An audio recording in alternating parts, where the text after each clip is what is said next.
Assalamualaikum, selamat malam Ibu. Waalaikumsalam. Perkenalkan, saya Rifki Rijali, mahasiswa Universitas Paletehan Serang. Di sini saya akan melakukan penyuluhan kepada Ibu tentang penyakit plasenta previa. Tujuannya agar Ibu bisa memahami dan mengerti tentang apa itu penyakit plasenta previa. Nah, di sini kita mau kontrak waktunya berapa menit ibunya? 10 menit. 10 menit. Oh ya udah, kita sepakati ya waktunya 10 menit. Nah, sebelum kita lanjut, ada yang saya tanyakan terlebih dahulu kepada ibu. Ya. Nah, sebelum saya membahas materinya, ibu tahu nggak apa itu plasenta previa? Nggak tahu. Oh, nggak tahu. Ya udah, makanya nanti kita akan bahas satu persatu ya. Apa itu plasenta previa, penyebabnya, tujuannya ya. Nah, selanjutnya waktunya kita udah sepakat ya 10 menit. Nah, selama saya menjelaskan, diharapkan ibu bisa mendengarkan dengan baik ya, biar materi yang saya sampaikan bisa nyampe dan bisa dipahami sama ibunya ya. Pertama, pengertian plasenta ya. Jadi plasenta previa itu adalah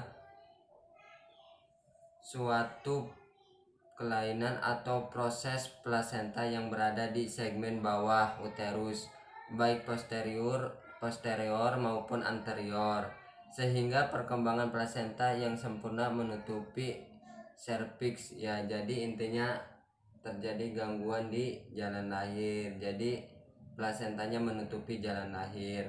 Nah, penyebabnya kenapa? Di sini penyebabnya bisa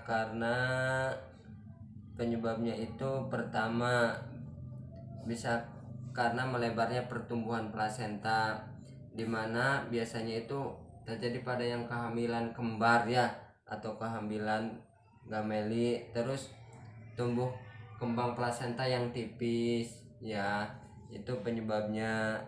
Terus bisa juga karena kurang suburnya endometrium itu yang ada dalam perut ibunya ya.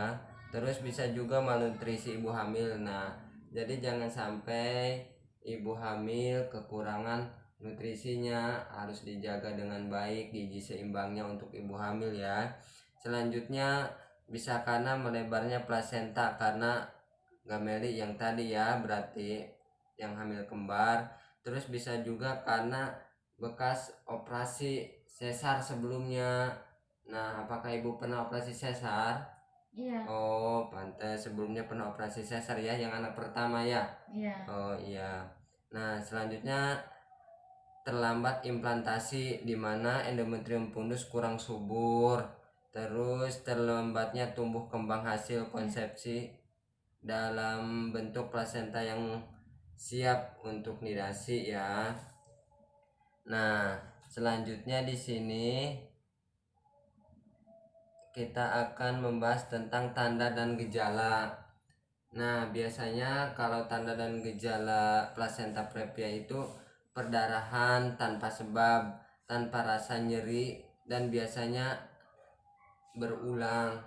Nah, terus bisa juga darah biasanya berwarna merah segar, terjadi pada saat tidur atau saat ibunya istirahat atau melakukan aktivitas.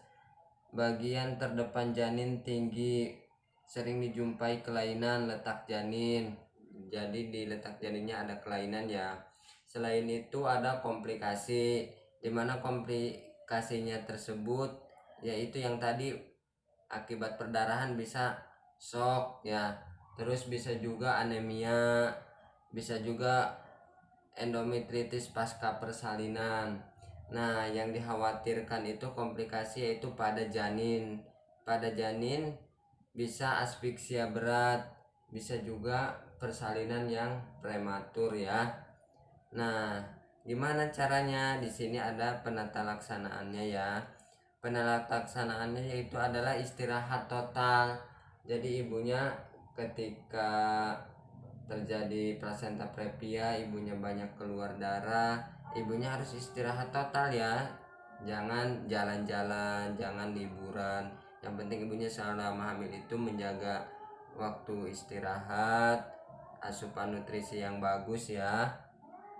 Iya. Gimana? Seperti itu ya. Iya. Terus jangan lupa sering memeriksakan kehamilan ibu, bisa ke puskesmas ataupun ke posyandu, ke paskes terdekat ya. Iya. Nah, di sini ada yang ibu tanyakan sebelum saya bertanya sama ibu apa yang ibu tanyakan. Takutnya mau masalah gizinya apa sih yang bagus untuk ibu hamil. Kalau gizi yang bagus habis melahirkan apa tuh mas? Kan bentar lagi saya mau lahiran nih. Katanya kan kalau kata orang kampung nggak boleh makan ikan, nggak boleh makan telur. Bagusnya gimana itu bener enggak ya kata orang kampung? Oh, nah jadi begini, kalau ibu pasca melahirkan itu, kalau dari pelayanan kesehatan dianjurkan itu memakan yang tinggi protein, ya terutama yang tadi ibu maksud, ada telur, ada ikan, ada daging. Itu sebenarnya yang mempercepat penyembuhan pasca persalinan. Nah, jadi sebelum ibu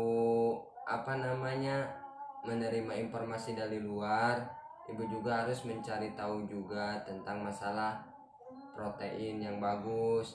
Kalau di mitos-mitos ya ibu, saya sarankan jangan ngikuti yang di mitos-mitos, karena pada dasarnya protein yang bagus itu terutama ada di telur, ada di daging, ada di ikan ya. Jadi itu bagus untuk penyembuhan pasca persalinan.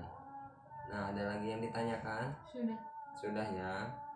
Nah, dikarenakan ibu tidak ada lagi yang ditanyakan, terlebih dahulu saya akan menanyakan sama ibu ya. Coba apa yang ibu ketahui tentang plasenta previa? Coba apa pengertiannya dari plasenta previa tersebut? Plasenta previa itu plasentanya nutupin jalan lahir. Oh, nutupin jalan lahir. Terus penyebabnya kenapa? Penyebab plasenta previa itu bisa karena kurang nutrisi, ibu hamilnya. Terus bisa karena melebarnya plasenta, kehamilan kembar. Terus terus ada bekas sesar sebelumnya. Ya. Nah, selain itu tahu nggak komplikasi yang bakal terjadi kalau ibu mengalami plasenta previa? Karena plasentanya menutupi jalan lahir, berarti nanti bakal jadi perdarahan ya. Iya. Terus selain perdarahan, apa yang terjadi pada bayinya? Bayinya takut sesak, nanti asfiksia. Nah, terus untuk penata laksanaannya seperti apa yang harus ibu lakukan? Penata laksanaannya kalau terjadi itu harus istirahat tadi. Oh, istirahat ya. Istirahat total ya. Iya. Nah, ada lagi yang ditanyakan? Sudah. Nah, ibu hebat. Ibu dalam waktu sebentar ibu bisa memahami dan bisa menjawab semua pertanyaan dari saya ya. Nah, dikarenakan waktunya sudah habis, saya akhiri ya. Sebelum saya akhiri, saya mau menanyakan dulu kepada ibu, gimana perasaan ibu setelah diberikan pendidikan kesehatan tentang penyakit ini? Perasaannya ya senang karena saya bisa tahu kan. Oh, senang bisa tahu ya. Ya, alhamdulillah, mudah-mudahan bermanfaat untuk ibu ya. Nah, saya akhiri ya. Wabillahi taufiq wal hidayah. Wassalamualaikum warahmatullahi wabarakatuh. Waalaikumsalam warahmatullahi. Nah, ini bisa untuk ibu baca ya. Nanti ketika ibu lupa bisa ibu baca ya. Makasih ya, Iya, Mas. sama-sama.